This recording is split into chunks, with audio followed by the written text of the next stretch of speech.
सारी न्यूज़ रे सनम को सागुन दाराम। पश्चिम बांगला पनत रिया झाड़ग्राम जिला रिया Belpahari SC high school Santali medium school 2013 साल खन एतहब अकाना मेनखान नित 2022 साल हुईन रेहों कुड़ी गिद्रा को हॉस्टल बांग को बेनाव अकादा। सानताड़ पठुआ को मेटटांग हासा ओड़ा रेको दोहो अकाद कोआ तुपुन को सांगिन पुखरीते चला हुयुक कान ताकोआ। प्रशासनिक विभाग को एतहब काते नेता मंत्री सनाम थोक रेको बाड़ाय होचो अकाद कोआ मेनखान नित धाबी गड़ो अकय हों बांग को एम अकादा। सानताड़ पठुआ मई ताको नित 40 खन हों जास्ती ओना हासा ओड़ा रेको मेनाक कोआ। देला इनकान डी मांडिया रिपोर्ट बन जेल लेगे। मैं आमा nyutum के इन्हें nyutum do लक्ष्मीमणि मुर्मू और ओका क्लास में पढ़ा kan tabona इन दो 11 रिंग पढ़ा कना ओका खन हज kan tabona इन्हें आतु दो हुयुक कना जमाई मारी। अच्छा और नोडे ताहे दो चेट को सुविधा और असुविधा दो चेट को हुयुक kana नोडे अले तहेन हॉस्पिटल दो अड़ी के माने अले तहेन हॉस्पिटल दोमे गे और तीन हर कोनो व्यवस्था बचुआ बाथरूम करे ना हो कोनो व्यवस्था बचुआ और अले तुपुन चला लगी माने तुपुन लगी ते बाहर चला हुयुक कान तले यार की नोआ को गे अले असुविधा तले दुविधा बा ana पैसा दा आपे जहां ᱧᱟᱢᱟ पे ona खन एम आपे होय अले जहां अकाउंट रे बोलन तले ओंडे खना गेले एना हेडमास्टर में ना दिया पे हैं 3 दिन होयन तमन ओंडे ताहे एने तो 7 बछर हुयुक कना क्लास 5 खन के ओंडे के हैं मना क्लास 5 खना गेले देने अनिया हसावड़ा होय हसावड़ा रे मंगला मुर्मू किस खन ओंडे बना बिना जुलाई जुलाई और अबिन दो के नुकु कुड़ी गिद्रा को नेल को अबिन हैं नुकु दो ओका करे तो पवाड़ा को सूर्य दिन बांध में ना और बाहर को चलाओ दो बारह के चला समय गोड़ो और कुर्मिटी संगीन तो बालेसन पड़ा अबिन की स्कूल खन दोहो का बिना को हां स्कूल खन माने मास्टर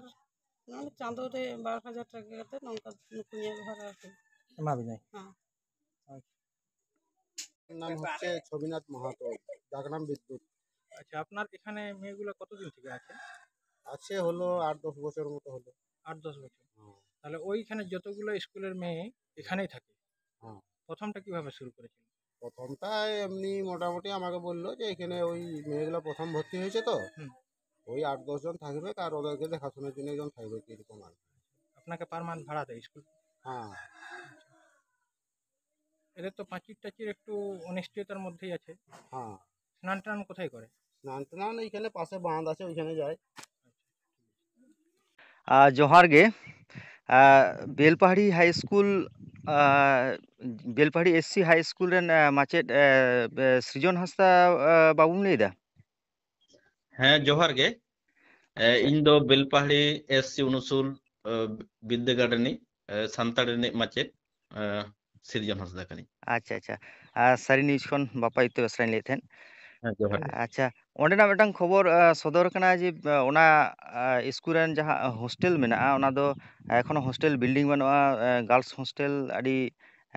अनाट तलाते चलाक कना ओना इदि काते कटि बाड़ाय साना कना जे ओंडेने चेद अवस्था कना चेद बेपार हाँ नोआ दो एकाल सारी कथा कना जहां सोशल मीडिया रे नेलगो कना आले जे बेलपहाड़ी एससी उनुसुल विद्यागार दो बागेसाय मिगेल पे साल खन माने 2013 साल खना सानताड़ी मीडियम ते नोडे 5 खना 12 धारी एहब कना पढ़ाव आदो नोडे जहां पठुआ को मेना कोआ उनको को भीतर कुड़ी गिद्रा जहां मेना को नुकु लगी तो हॉस्टल बांग तहे कना आदो उनको कुड़ी गिद्रा को जाते पढ़ाव दाड़िया माको ओना खातिर नोडे ने मारांग माचेद मानतान सोमनाथ देवेदी महाशय उनिया उद्योग तला तेगे स्कूल पहाटा से खुना गे मेटांग स्कूल सोर रेगे मेटांग हासा ओड़ा रेगे आया भाड़ा तला तेगे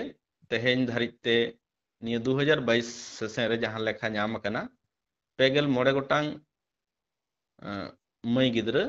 नोडे तहे कते को पढ़ा कना आदो उनको दो आडिगे अनाट दो नोंका कना जहां ओड़ा रे मेना कोआ ओना दो हासा ओड़ा टीन छावनी आदो पेगल मोड़े गोटांग कुड़ी गिद्रा ओना तहे रे आडिगे अनाट ताको साउते उनको लगी जहां तोपुन रेना दरकार ओना तोपुन ना ठाव दो बानुआ मिटांग सांगिनो ले गानुआ हाफ किलोमीटर काछा काछी गे तोपो लगी ते उनको चला हुयुक कान ताको मिटांग बांध रे और उनको लगी যথারীতি ভাবতে মিটটাং টয়লেट रना जहां व्यवस्था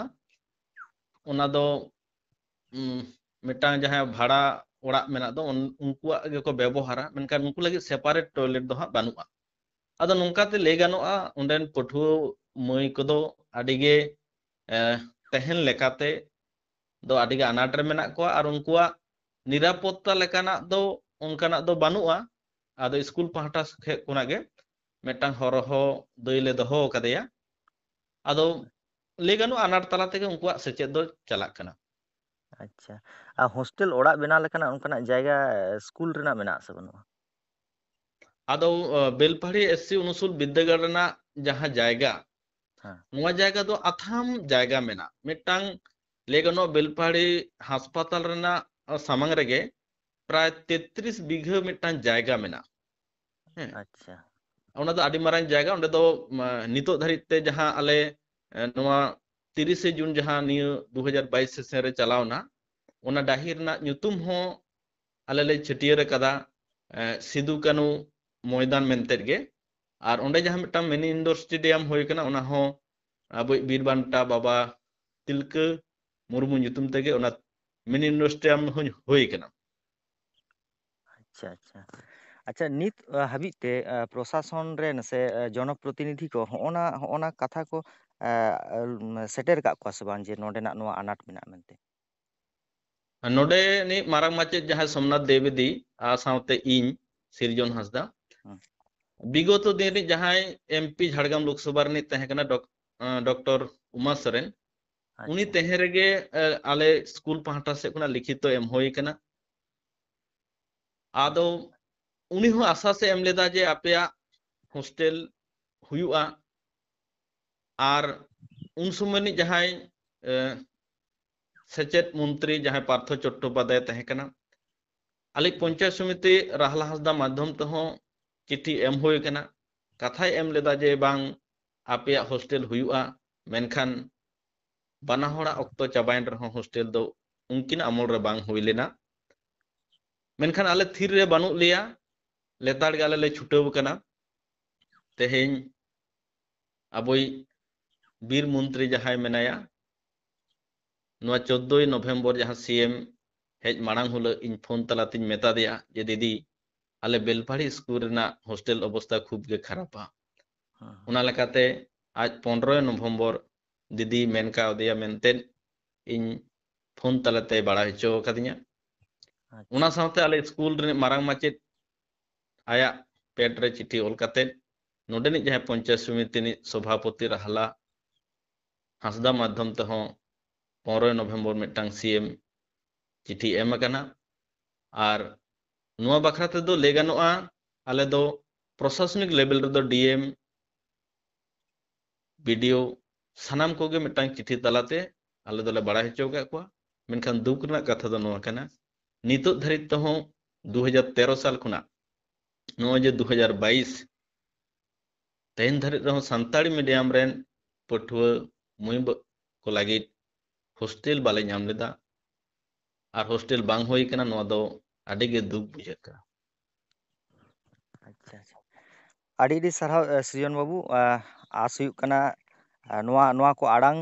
नुकु जहां जनप्रतिनिधि को मेना को साथे प्रशासनिक अधिकारी को जहां मेना को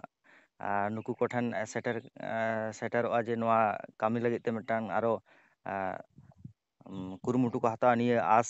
सारी न्यूज पाठा खन तहन कना सीएम ठन जहां चिट्ठी एम कना ओना ना हो आस हुयुक कना जे ओना इम्प्लीमेंट हुयुआ मा एनखान